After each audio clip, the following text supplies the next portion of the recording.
Waquduhan nasu wal hijarah 'alaiha malaikatun ghiladun shidad. Yang menjaga neraka itu adalah malaikat-malaikat yang keras, malaikat-malaikat yang sangar. La ya'sunallah, akan tapi mereka tidak pernah berbuat maksiat kepada Allah. Wa yaf'aluna ma yu'marun, dan mereka pasti mengerjakan apapun yang diperintahkan oleh Allah kepada mereka. Malaikat yang keras, sangar, akan tapi patuh dan taat kepada Allah dan tidak berani berbuat maksiat. Ini ayat yang sangat masyhur dalam surat At-Tahrim yang hampir dibawakan di setiap pedium-pedium yang berbicara tentang menjaga diri dan keluarga dari api neraka.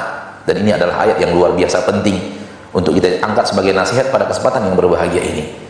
Yang ingin kita ambil adalah bahagian pertama daripada ayat surat At-Tahrim yang ke-6 ini, yaitu firman Allah tabaraka wa taala, ya ayyuhalladzina amanu qu anfusakum wa ahlikum nara. Hai orang-orang yang beriman, jaga dirimu dan keluargamu dari api neraka.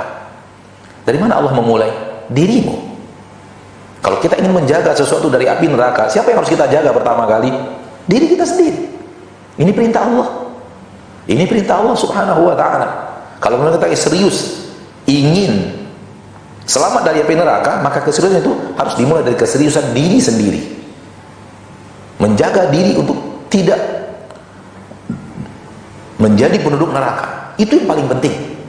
Dan ini hal terpenting dalam hidup kita, seumur hidup kita, sepanjang usia kita, sampai akhirnya kita tutup usia dan menutupkan mata kita yang terakhir di permukaan bumi. Ini hal yang terpenting yang harus kita kerjakan. Kita jaga diri kita dari api neraka Allah tabaraka wa ta'ala. Kita jaga diri kita dari neraka Allah tabaraka wa ta'ala. Bagaimana cara menjaganya? Menjauhi jalan-jalan yang akan mengantarkan kita ke neraka. Karena neraka memiliki jalan-jalan, sebagaimana surga memiliki jalan-jalan. Ada jalan-jalan yang akan mengantarkan manusia ke neraka, sebagaimana ada jalan-jalan yang akan mengantarkan manusia ke dalam surga. Cara menghindarkan diri dari neraka adalah menjauhi jalan-jalan yang akan mengantarkan manusia kepada neraka itu. Dan Allah tabaraka wa ta'ala telah utus para nabi dan para rasul, dan untuk kita Allah utus Nabi Muhammad sallallahu alaihi wasallam. Dan Allah telah turunkan kita, Allah telah turunkan syariat yang mengajarkan kepada kita semua yang kita butuhkan untuk lari dari neraka jahanam itu. Semua yang kita butuhkan untuk menghindar dari neraka itu sudah diterangkan, dan tidak ada yang tersisa. Rasul kita Muhammad sallallahu alaihi wasallam bersabda, ma min amalin yuqarribukum ilal jannah illa waqad amartukum bih, wa ma min amalin yuqarribukum ilan nar illa waqad nahaitukum anhu. Tak ada lagi amalan yang bisa mendekatkan kalian ke surga, melainkan semuanya telah kuajarkan, kuperintahkan. Dan tidak ada amalan yang mendekatkan kalian ke neraka, melainkan semuanya telah aku larang. Itulah Nabi kita tercinta Muhammad SAW yang mulia. Itulah agama kita yang sempurna. Itulah Allah yang maha pengasih lagi maha penyayang, yang telah menurunkan syariat, yang telah membuat untuk kita syariat yang paling sempurna di permukaan bumi, dan mengutus kepada kita Rasul yang paling mulia di permukaan bumi, karena kita adalah umat yang paling mulia di permukaan bumi. Oleh karena itu saudaraku saudariku muslimin dan muslimat, di dalam syariat yang paling mulia ini, di dalam Al-Quran yang paling, kitab suci yang paling mulia ini, di agama Rasul yang paling mulia ini, yang paling penting untuk kita perhatikan dan kita selamatkan daripada neraka Allah adalah diri kita sendiri. Bagaimana caranya? Caranya adalah menjaga agama itu. Caranya adalah dengan cara menjaga agama yang kita miliki itu. Akhi fiddin, ketika Anda tinggalkan dunia ini, kemudian Anda masuk ke alam barzakh, tahukah Anda apa yang bisa menyelamatkan Anda di sana? Semua kita tahu. Malaikat hanya bertanya 3 pertanyaan. Malaikat tidak akan bertanya bagaimana kemampuan kita di dalam ilmu duniawi, bagaimana kehebatan kita memiliki ilmu arsitek di permukaan bumi, membangun bangunan-bangunan menjulang, pencakar langit. Tidak akan ditanya oleh para malaikat. Mereka juga tidak akan tanya ilmu biologi kita, ilmu matematika kita, kemampuan kita meramu herbal dan semacamnya. Allah tidak akan tanya, malaikat tidak akan tanya itu. Tidak akan tanya bagaimana kemampuan kita dalam bisnis, manajemen people, manajemen manusia yang kita pelajari, bagaimana. Semua itu tidak akan ditanya. Malaikat hanya akan bertanya 3 pertanyaan telah kita pelajari di saat bangku MDA dulu, di bangku SD. Itulah pertanyaan malaikat. Dan telah diberitahu kepada kita apa yang akan ditanya oleh malaikat, dan semuanya pertanyaan agama.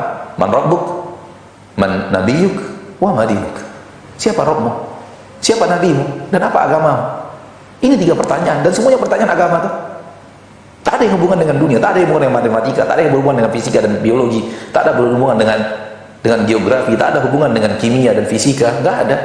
Tak ada yang berhubungan dengan astronomi. Semua pertanyaan agama. Man rabbuk? Siapa Rabbmu?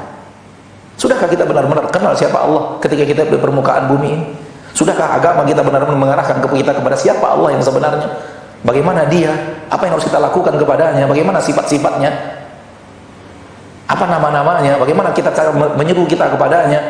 Apa yang harus kita lakukan ketika dia murka? Bagaimana cara mencari ridhonya? Sudah mengertikah kita siapa Allah?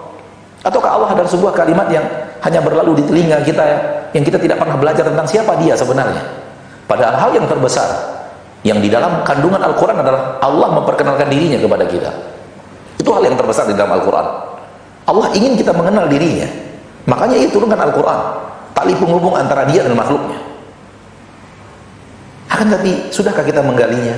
Sudahkah kita mempelajarinya? Sudah kita mengenal Allah sebenar-benar kenal kepada Allah Subhanahu wa ta'ala? Sudahkah kita duduk di majlis-majlis yang mengenalkan kita sebenar-benar kenal kepada Allah Subhanahu wa ta'ala? Ini pertanyaan di akhirat, pertanyaan agama. Dan orang yang duduk di permukaan bumi belajar ilmu agama tentang Allah, tentang nama dan sifat Allah, tentang kekuasaan, keperkasaan Allah, tentang kemahakasih dan maha pengampunnya Allah, maha pengasihnya Allah, dia akan bisa menjawab dengan baik pertanyaan akhirat, man rabbuk, pertanyaan alam barzakh, man rabbuk, man rabbuk. Dia akan mampu menjawab dengan izin Allah Subhanahu wa ta'ala. Karena ketika di dunia dia benar-benar belajar siapa Allah, dan dia benar-benar beramal tentang bagaimana dia bermuamalah dengan Allah. Pertanyaan kedua, man nabiyyuk, siapa nabimu? Dan itu pertanyaan agama. Pertanyaan ketiga, ma dinuk, apa agamamu? Pertanyaan agama. Dan kalau kita memiliki agama yang baik dan kita mampu menjawab pertanyaan itu di alam barzakh, maka akan ada seruan dari langit, an sadaqa abdi, hambaku telah jujur, fa afrishuhu minal jannah, buatkan untuknya alas tidur dari surga, buatkan untuknya, datangkan untuknya alas tidur dari surga, waftahu lahu baban ilal jannah, bukakan dari kuburnya pintu menuju surga, sehingga dibukakan pintu menuju surga. Masuklah ke dalam alam kubur tersebut, wangi-wanginya surga dan angin-angin sepoi nikmat dari surga. Kemudian dilapangkan kuburnya sejauh mata memandang. Subhanallah, apa yang membuat seorang selamat? Apa yang membuat seorang hamba selamat di alam barzakh? Berapa tahun dia di alam barzakh? Nabi Muhammad SAW hanya hidup di permukaan bumi 63 tahun Hijriyah, dan telah hidup di alam barzakh lebih daripada 1400 tahun Hijriyah. Orang di alam barzakh lebih lama daripada hidupnya di permukaan bumi. Dan apa yang membuat dia selamat di alam barzakh? Agamanya. Agamanya. Dan tidak tahu berapa tahun lagi Nabi akan berada di alam barzakh sampai dunia kiamat. Dan tidak tahu berapa lama lagi antara dunia kiamat sampai hari berbangkit ke yaumil mahsyar. Hari berbangkit di mana manusia dibangkitkan dari kubur, tidak tahu berapa jarak waktu. Dan selama itu Nabi akan berada di alam barzakh. Intinya, keberadaan Nabi kita Muhammad SAW di alam barzakh jauh lebih lama dibanding keberadaan beliau di permukaan bumi. Demikian juga kita, kemungkinan wallahu a'lam bishawab, keberadaan kita di alam barzakh jauh lebih lama dan panjang dibanding usia kita di permukaan bumi.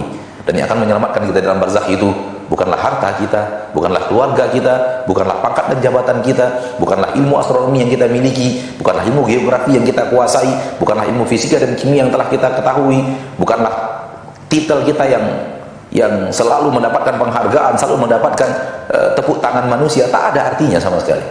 Tak ada artinya ketika kita tidak mampu menjawab man rabbuk, wa ma dinuk, wa man nabiyyuk.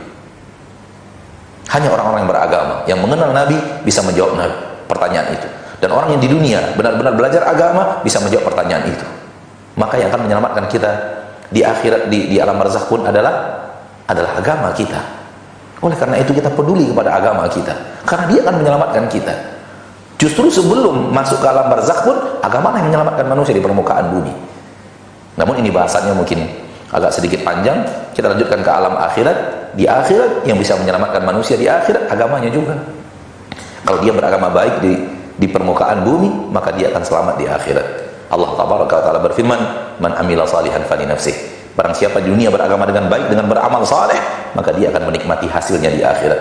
Wa man asaa fa 'alaiha. Barang siapa yang berbuat buruk agamanya, tak peduli dengan agamanya, dan tidak mau beragama dengan baik, cuek dengan agamanya, tidak mau mengerti, tidak mau belajar, dan bahkan menertawakan orang-orang yang beragama, menertawakan orang duduk di majelis ilmu, menertawakan orang-orang yang mengamalkan sunnah Nabi tercinta Muhammad sallallahu alaihi wasallam, seolah-olah dialah manusia yang paling benar di permukaan bumi. Dan orang beragama dianggap orang yang kolot, orang yang terbelakang, orang yang tidak mengerti dunia, orang yang beragama hanya sekedar untuk mencari sesuap atau secuil kenikmatan dunia, atau orang frustasi kemudian lari kepada agama dan duduk di majelis ilmu. Itu pandangan sebagian manusia atau orang yang beragama. Naudzubillah, tsumma naudzubillah, tsumma naudzubillah min dzalik. Ketika dia sampai di alam akhirat, dia pun ternganga, dia pun terbelalak. Ternyata orang yang selama ini dia tertawakan, mereka lah orang-orang yang jaya dan sukses. Mereka lah orang-orang yang jaya dan sukses. Allah tabaraka wa taala dalam Al-Qur'an surah Al-Mu'minun, Allah tabaraka wa taala mengatakan bahwa orang-orang yang beriman yang kalian dulu tertawakan, inni jazaituhumul yauma bima sabaru annahum humul faizun. Hari ini aku berikan kepada mereka ganjaran disebabkan mereka telah bersabar atas aniaya yang kalian lakukan, atas tudingan-tudingan, atas kalian menertawakan mereka di permukaan bumi. Mereka sekarang saya balas, kata Allah, annahum humul faizun. Mereka lah orang-orang yang sukses, mereka lah orang-orang yang jaya, mereka lah orang-orang yang sampai kepada kesuksesan akhirat itu. Padahal di dunia kuntum minhum tadhakun, kalian tertawakan mereka, kalian ejek mereka, kalian anggap mereka adalah orang terbelakang, kalian anggap mereka adalah orang-orang yang frustasi hidup dan semacamnya. Naudzubillah tsumma naudzubillah min dzalik. Kemudian apa yang akan menjaga kita ketika kita nanti di hadapan Allah dihisab kalau bukan agama? Dan apa yang akan menjaga kita pada saat nanti dibagikan kita di akhirat kalau bukan agama? Dan apa yang akan menjaga kita dan menjaga kaki kita untuk tetap berada di atas sirat, menyeberang di atas neraka sampai ke penghujungnya kalau bukan agama itu? Oleh karena itu saudaraku, saudariku, ketika kita sadar akan ini, sadarlah kita akan pentingnya kita berjuang agama untuk diri kita sendiri. Mudah-mudahan bermanfaat. Sallallahu wasallam wa baraka wa an'am ala abdihi wa rasulihi Muhammad walhamdulillahi rabbil alamin.